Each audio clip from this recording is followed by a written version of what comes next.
Voici le dernier moment de Roland Barthes. Un philosophe qui a changé à jamais la manière dont nous lisons le monde, mais qui a quitté cette vie dans des circonstances qui continuent de semer le doute. Avant de mourir, Barthes n'a rien avoué, mais son silence a laissé place à 1000 interprétations. Ce 25 février 1980, dans une rue tranquille de Paris, il est renversé par une camionnette. Accident banal ou bien un mystère soigneusement dissimulé? Certains racontent qu'il aurait été poussé, que sa chute n'était pas accidentelle, qu'il s'agissait d'un meurtre intellectuel orchestré dans l'ombre.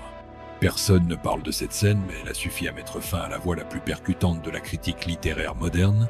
Barthes n'était pas seulement un penseur, il était un mythe vivant. Auteur de La Chambre claire, mythologie ou fragment d'un discours amoureux, il a décortiqué la société comme un chirurgien des signes. Ses analyses de la mode, de la publicité ou du cinéma ont révélé ce que personne ne voyait. Et pourtant, derrière son sourire discret, il cachait des obsessions et des blessures personnelles, des amitiés conflictuelles, des secrets étouffés par les cercles intellectuels de Paris. Son décès, quelques semaines après l'accident, nourrit encore les spéculations. Des proches affirment que Barthes avait l'air inquiet avant ce jour fatidique, comme s'il avait deviné quelque chose. D'autres évoquent un étrange manuscrit perdu qui aurait contenu des idées trop radicales, trop dangereuses pour certains. Ce flou ajoute une dimension tragique à la fin d'un homme dont toute l'œuvre consistait justement à dévoiler la vérité derrière les apparences. Aujourd'hui, plus de 40 ans après, l'histoire de Barthes reste celle d'une intelligence foudroyante, mais aussi celle d'un crépuscule énigmatique. Que s'est-il réellement passé ce jour-là? Était-ce un hasard cruel? Ou le dernier chapitre d'une intrigue plus sombre? Roland Barthes, né en 1915 à Cherbourg, grandit dans une France marquée par la guerre et les bouleversements sociaux. Enfant fragile, souvent malade, il apprend tôt la solitude et le goût du silence. Ce tempérament contemplatif le poussera à s'immerger dans les textes, à disséquer les signes et les symboles du quotidien. Dans l'après-guerre, alors que Paris redevient le centre des débats intellectuels, Barthes s'impose comme une voix singulière. Celle qui ne se contente pas de lire un roman ou une image, mais qui questionne le système de sens qui les fabrique. Au milieu du XXe siècle, la France est le théâtre d'une révolution culturelle. Sartre, Camus, Beauvoir dominent la scène philosophique, mais Barthes trace son propre chemin. Il refuse les grands systèmes idéologiques et se passionne pour ce qu'il appelle la mythologie moderne. Ces récits invisibles qui manipulent notre perception du monde. Dans Mythologie, 1957, il analyse les icônes populaires, des affiches publicitaires aux lutteurs de catch, en révélant la violence symbolique cachée dans les objets les plus anodins. La carrière de Barthes n'est pas seulement académique, elle est profondément liée à une époque où la littérature et la politique s'affrontent. Ses critiques de la tyrannie de l'auteur, dans son célèbre texte La mort de l'auteur, 1967, provoquent un véritable séisme dans le monde littéraire. Pour Barthes, c'est pas l'écrivain qui détient le sens d'un texte, mais le lecteur. Ce geste de libération choque autant qu'il fascine et lui vaut à la fois des admirateurs et des ennemis dans les cercles intellectuels parisiens. Mais derrière ce succès, une question revient. Qui était vraiment Barthes? Un philosophe froid et méthodique, ou un homme vulnérable, obsédé par la mémoire de sa mère disparue? Son dernier ouvrage, La Chambre claire, 1980, en est la preuve poignante. Ce livre, consacré à la photographie, est aussi un adieu intime, presque une lettre d'amour à la figure maternelle.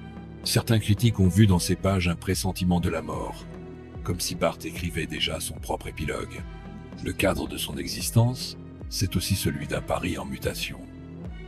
Les cafés littéraires, les salons, les polémiques dans les journaux, mais aussi la montée d'une culture médiatique que Barthes dénonçait. Il voyait dans la télévision et la publicité des forces qui réduisaient la pensée critique.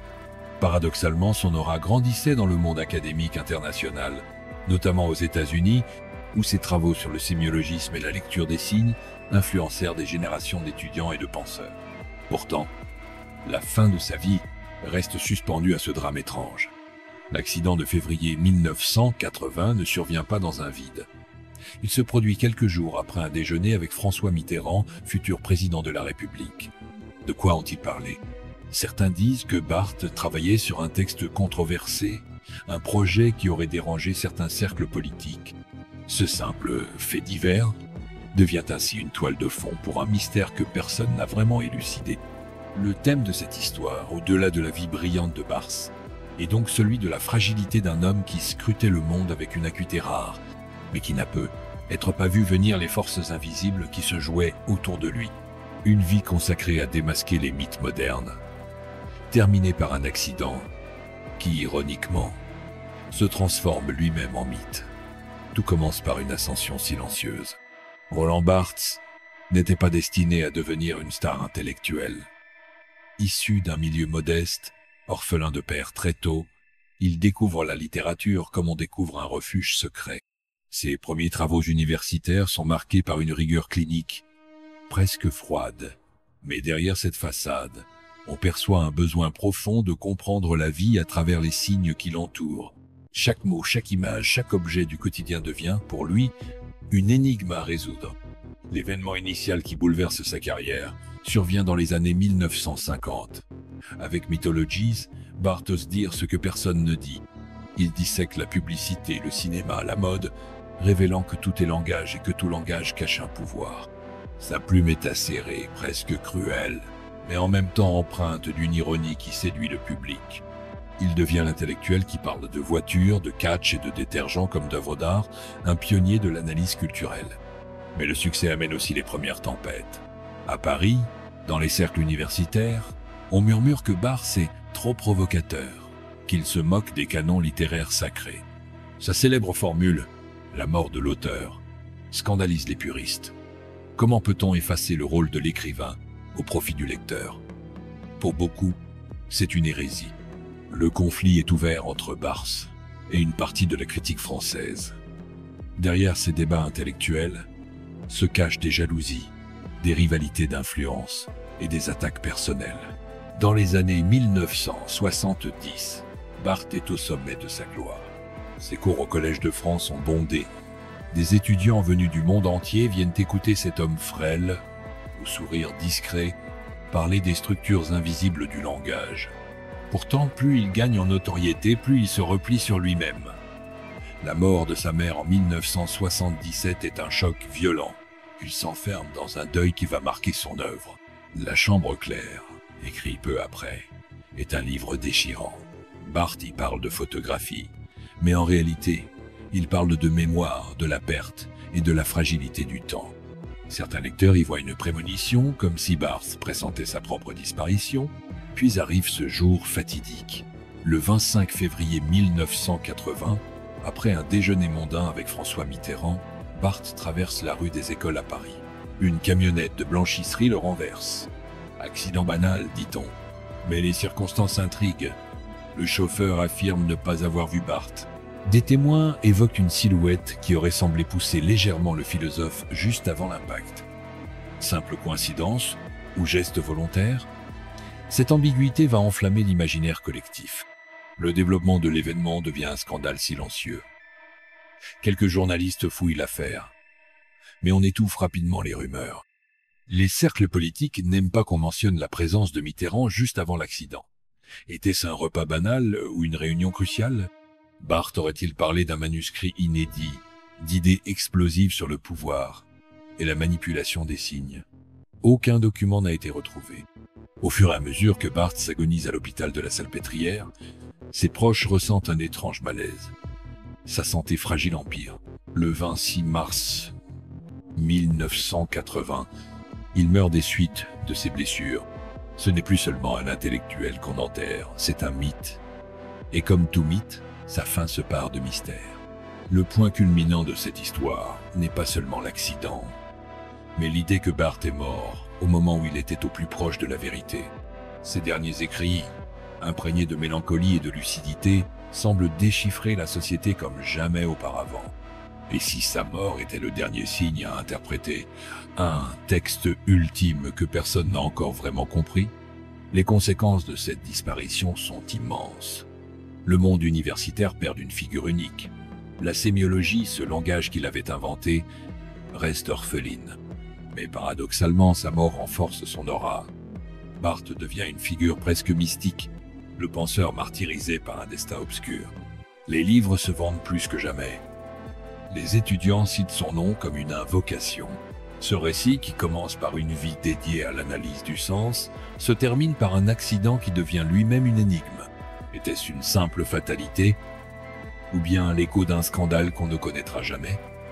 Ce doute, encore présent 40 ans plus tard, alimente une légende noire autour de Roland Barthes. Une légende qui continue de fasciner tous ceux qui cherchent la vérité derrière les apparences. L'accident qui a coûté la vie à Roland Barthes n'a jamais cessé de susciter des soupçons. Dès les premiers jours, certains intellectuels, proches ou simples admirateurs, ont parlé d'une coïncidence trop étrange pour être ignorée. Barthes venait de déjeuner avec François Mitterrand, alors en pleine campagne présidentielle. Les conversations de ce repas restent un mystère. A-t-on parlé de politique, de littérature ou de sujets plus sensibles, liés au réseau de pouvoir? Très vite, une rumeur enfle. Barthes travaillait sur un manuscrit inédit, une œuvre qui aurait bouleversé l'équilibre des idées en France, voire en Europe. Certains affirment que ce texte contenait une critique radicale des systèmes politiques, une dénonciation de la manipulation des signes dans le discours du pouvoir. Et si sa mort n'était pas un accident, mais un moyen de faire taire une voix trop dangereuse? Cette théorie du complot, longtemps étouffée, resurgira des décennies plus tard, notamment dans un roman de Laurent Binet, La septième fonction du langage, 2015, qui imagine un meurtre orchestré par les services secrets autour de cette mystérieuse fonction du langage que Barthes aurait découverte. Les médias, eux, restent prudents. En 1980, la presse française est divisée entre fascination et respect pour le grand intellectuel disparu. Le Monde publie un hommage sobre, saluant l'homme qui a donné au langage une profondeur nouvelle. Mais dans les couloirs des rédactions, on chuchote. Pourquoi tant de zones d'ombre? Pourquoi si peu d'enquêtes sur ce chauffeur de camionnette? Pourquoi personne n'a interrogé les témoins de manière approfondie? Derrière les polémiques, il y a aussi la douleur intime de ceux qui ont connu Barthes. Julia Kristeva, Philippe Solers et d'autres figures majeures du cercle tel quel évoquent un homme à la fois lumineux et tourmenté. On raconte que Barthes, dans les mois précédant l'accident, parlait souvent de fatigue, comme s'il pressentait une fin proche. Dans La chambre claire, il écrit cette phrase troublante. La photographie est cette image qui nous dit toujours que nous allons mourir. Comme si, en analysant les clichés de sa mère, il avait vu dans les images le reflet de sa propre disparition. Les coulisses de la scène intellectuelle parisienne de l'époque ne sont pas exemptes de rivalité. Barthes, malgré sa douceur apparente, dérangeait. Ses idées sur la déconstruction des mythes irritaient les conservateurs. Et sa remise en question de l'autorité de l'auteur mettait en péril un certain académisme poussiéreux. Certains ont-ils eu intérêt à éteindre cette voix? Personne ne le sait, mais le doute reste. L'événement de sa mort marque un point culminant émotionnel. Les funérailles à Urt, dans le Pays basque, se déroulent dans une atmosphère lourde, presque irréelle. Les discours officiels parlent de son génie, mais les regards des proches trahissent autre chose.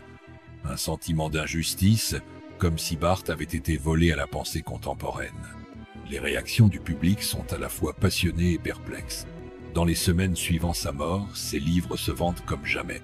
Les lecteurs redécouvrent fragments d'un discours amoureux, ce recueil où Barthes dissèque les sentiments avec une précision déchirante. Beaucoup voient dans ces pages la confession indirecte d'un homme qui savait que tout amour, comme toute vie, est condamné à l'éphémère. Mais la vérité noire de cette histoire, c'est peu être que Barthes a été victime du même système de signes qu'il avait passé sa vie à analyser. Son accident devient un récit que chacun interprète à sa manière. Tragédie personnelle, complot politique ou simple ironie du destin. Dans cette multiplicité de versions, on retrouve ce qu'il écrivait lui-même. Le sens n'est jamais donné, il est toujours produit. Avec les années, l'affaire Barthes se transforme en légende urbaine. Des documentaires, des essais et même des fictions continuent de fouiller l'affaire. Certains écrivains affirment que le dossier de police contient des incohérences. D'autres suggèrent que des lettres posthumes de Barthes, jamais publiées, pourraient éclairer ses derniers jours. Rien de tout cela n'a été confirmé, mais chaque nouvelle hypothèse entretient le mythe. Rappelez-vous ce que vous avez vécu en lisant ces textes. Ce frisson devant une phrase qui dévoile l'invisible. Ce vertige devant l'idée que tout, absolument tout, peut être lu comme un signe. La mort de Barthes, elle aussi, est un signe.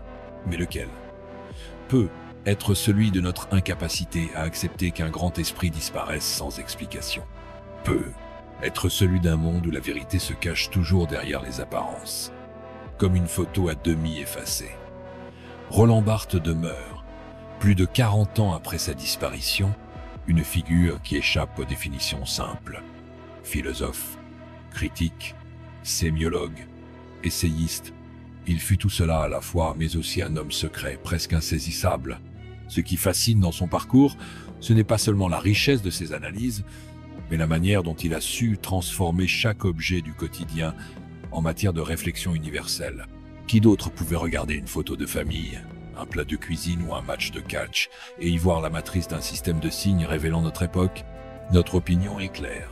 Barthes a été l'un des rares intellectuels capables de mêler rigueur scientifique et sensibilité poétique.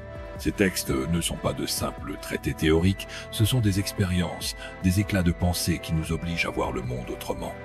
En cela, il a ouvert un chemin que peu ont osé suivre, celui d'une lecture critique du réel, une lecture où tout devient déchiffrable, même les silences, même les accidents. Mais nous ne pouvons ignorer l'ombre qui plane sur ces derniers instants. Le mystère Barthes n'est pas une invention médiatique, il naît de faits réels, de coïncidences troublantes et de rumeurs persistantes. Certains verront là une pure spéculation, d'autres une vérité dissimulée. À notre avis, peu importe que l'accident ait été ou non le résultat d'un complot, ce qui importe, c'est ce que cet événement révèle de notre fascination pour les génies disparus trop tôt. Quand un esprit comme Barthes meurt brutalement, nous cherchons une explication à la hauteur de son œuvre, et si nous ne la trouvons pas, nous la créons. Il est intéressant de noter que la mort de Barthes est elle-même devenue un texte interprété par la culture populaire. Le roman La septième fonction du langage, par exemple, a transformé cette histoire en thriller, amplifiant le mythe et séduisant une nouvelle génération de lecteurs. Cette réécriture prouve que Barthes, même après sa mort, continue de générer du sens, d'inspirer des récits. Et vous, que pensez-vous? Croyez-vous à la version officielle d'un accident banal, ou êtes-vous tenté de voir dans cette disparition une intrigue plus profonde, plus sombre? Quel héritage Barthes laisse-t-il, selon vous? Ces livres nous parlent encore aujourd'hui de l'amour, de la mémoire, de l'identité. Les relire, c'est redécouvrir un regard sur le monde, un regard capable de transformer une simple image en vérité universelle. Pour nous, la véritable leçon de Barthes réside dans cette phrase qu'il aurait pu écrire « Rien n'est jamais ce qu'il semble être ». Et peut être la mort de Roland Barthes, comme toute grande histoire, est simplement un signe qui nous invite à regarder au-delà des apparences. Il y a des histoires qui ne s'effacent jamais, et celle de Roland Barthes en fait partie. Plus qu'un intellectuel, il était un conteur invisible, un déchiffreur, des signes qui entourent nos vies.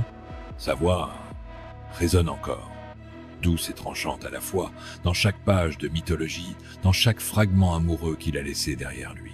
Aujourd'hui, nous parlons de lui comme d'un génie disparu trop tôt, mais aussi comme d'un homme qui, jusqu'au bout, cherchait à comprendre le mystère du monde.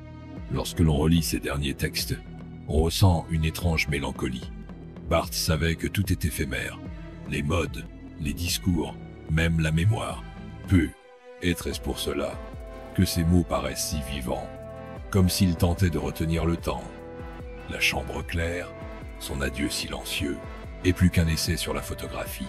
C'est un livre qui nous rappelle que chaque instant, chaque visage est destiné à disparaître, et que notre devoir est d'en saisir l'éclat avant qu'il ne s'éteigne. Son héritage est immense. Des générations d'étudiants, de cinéastes, de publicitaires et même de romanciers se sont nourris de ces théories. Son influence dépasse la littérature.